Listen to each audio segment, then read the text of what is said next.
20 Saya dari fisioterapi kelas B3. Saya akan menjelaskan tentang sistem urinaria dan genitalia.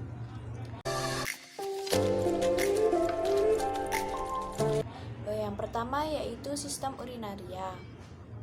Sistem urinaria itu terdiri dari ginjal, ureter, kandung kemih, dan uretra. Manusia memiliki dua ginjal, yaitu berada di belakang tubuh, tepatnya bagian posterior dari rongga abdominal. Ginjal berbentuk seperti kacang merah dan ukurannya kurang lebih 10-12 cm. Ginjal memiliki dua saluran, bagian kanan dan bagian kiri, yang disebut ureter.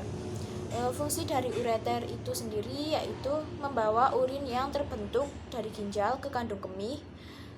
Nah, kandung kemih adalah tempat urin sementara dan akan dikeluarkan oleh saluran yang disebut uretra. Pada ginjal terdapat pembuluh darah yaitu arteri renalis dan vena renalis. Arteri venalis adalah percabangan dari aorta. Fungsinya untuk mengedarkan darah ke ginjal, sedangkan vena renalis adalah percabangan dari vena cava posterior dan fungsinya yaitu membawa darah meninggalkan ginjal dan menuju ke jantung. Lalu ada struktur ginjal. Struktur ginjal terdiri dari 3. Yang pertama, korteks. Korteks adalah bagian luar dari ginjal. Yang kedua, medula. Medula adalah bagian dalam dari ginjal. Yang ketiga, pelvis renalis adalah rongga ginjal. Di dalam korteks dan medula terdapat nefron yang merupakan satuan fungsional dari ginjal yang menjalankan proses pembentukan urin. Nefron terbagi menjadi 2, yaitu nefron kortikal. Nefron kortikal ini memiliki lengkungan Henle yang pendek dan nefron juxtamedularis. Nefron juxtamedularis ini memiliki lengkungan Henle yang panjang. Dalam proses pembuatan urin, pembuluh darah ikut pembuatan urin yang akan menyuplai darah ke nefron. Arteri renalis akan bercabang yang disebut dengan arteriola afferent. Nah, arteriola afferent ini fungsinya menyuplai darah ke nefron untuk menjalankan fungsi pembentukan urin. Arteriola afferent akan bercabang lagi menjadi suatu struktur yang disebut dengan kapiler atau yang disebut juga dengan glomerulus. Glomerulus diselubungi oleh sesuatu dari bagian nefron itu sendiri yang disebut dengan kapsula Bowman. Glomerulus akan menyatu kembali keluar dari kapsula Bowman yang disebut dengan arteriola efferent. Kemudian arteriola efferent akan bercabang lagi mengelilingi tubulus nefron yang disebut dengan kapiler vertibular. Nah, kapiler vertibular akan menurun dan membentuk kapiler yang kecil dan mengelilingi lingkungan Henle yang disebut dengan vasa recta. Darah yang dari vasa recta akan mengalir menuju vena. Setelah dari kapsula Bowman akan menemui tubulus yang berlekuk-lekuk yang disebut dengan tubulus contortus proximal. Nah, tubulus contortus proximal ini akan membentuk saluran panjang yang disebut dengan lengkungan Henle. Dari lengkungan Henle akan terhubung ke suatu tubulus contortus distal. Nah, dari tubulus contortus distal akan terhubung ke saluran pengumpul yang disebut dengan ductus collectivus. Di ujung ductus collectivus akan terhubung dengan rongga ginjal atau pelvis renalis dan akan terhubung oleh ureter, lalu akan ditampung di kandung kemih dan dikeluarkan oleh uretra. Selanjutnya yaitu mekanisme pembentukan urin. Mekanisme pembentukan urin ada 3. Yang pertama, fertilisasi, reabsorpsi, dan augmentasi. Fertilisasi terjadi di glomerulus dan kapsula Bowman. Sedangkan reabsorpsi terjadi di tubulus contortus proximal dan lengkungan Henle. Nah, augmentasi ini terjadi di tubulus contortus distal.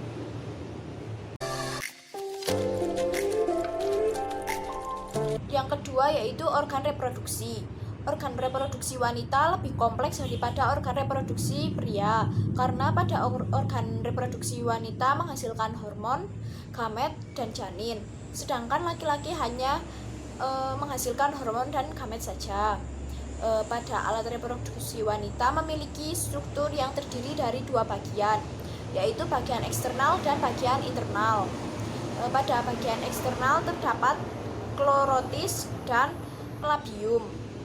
Nah, klorotis ini adalah titik rangsang seksual yang paling sensitif karena memiliki banyak saraf. Sedangkan labium ini dibagi menjadi dua, yaitu labium minor dan labium mayor. Dua set labia ini letaknya mengelilingi lubang vagina. Selanjutnya yaitu pada bagian internal. Pada bagian internal terdapat ovarium. Nah, ovarium ini fungsinya menghasilkan ovum. Proses menghasilkan ovum ini disebut ovulasi. Ovarium berjumlah dua, ada di bagian kanan dan kiri. Bentuknya seperti kacang almond. Di ovarium terdapat folikel yang mengandung oosit. Oosit ini berjumlah kurang lebih sekitar 400.000 dan akan berkurang seiring tambahnya usia.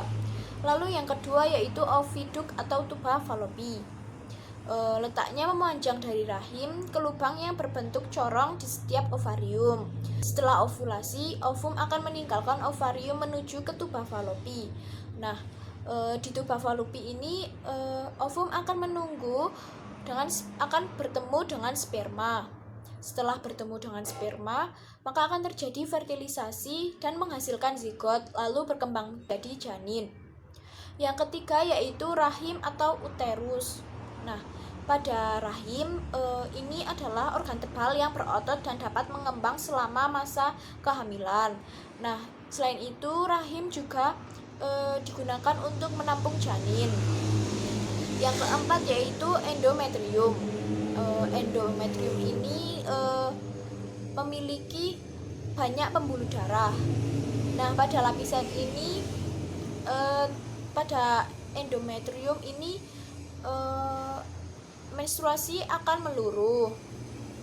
Yang kelima yaitu mulut rahim atau serviks. Yang keenam yaitu vagina.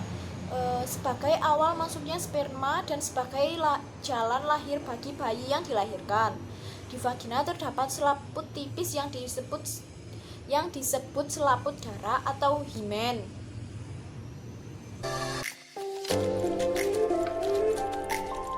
Selanjutnya yang ketiga yaitu organ reproduksi pria. Yang pertama ada skrotum. Skrotum ini dikenal sebagai kantung pembungkus testis dan memiliki kemampuan mengendur dan mengerut karena terdapat otot polos. Selain itu, skrotum juga dapat mengatur suhu bagi testis. Yang kedua yaitu testis. Testis ini jumlahnya ada sepasang. Testis sangat penting karena menghasilkan sperma, yaitu di tubulus seminiferus dan menghasilkan hormon estrogen, yaitu di sel Sertoli. Nah, selain itu juga testis menghasilkan hormon testosteron yang dihasilkan oleh sel Leydig.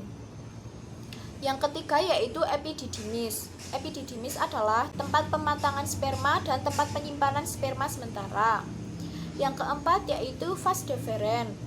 Vas deferens ini adalah saluran panjang yang mengantarkan sperma ke vesika seminalis. Yang kelima yaitu vesika seminalis. Di vesika seminalis ini sperma akan diberi makan dan nutrisi. Yang keenam yaitu kelenjar prostrat. Kelenjar prostrat ini adalah tempat bertemunya saluran sperma dan saluran urin. Yang ketujuh yaitu kelenjar Cowper. Kelenjar Cowper ini menghasilkan getah basah bagi sperma.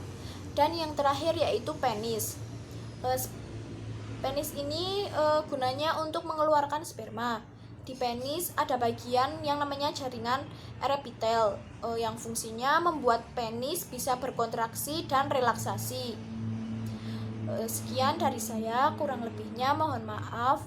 Wassalamualaikum warahmatullahi wabarakatuh.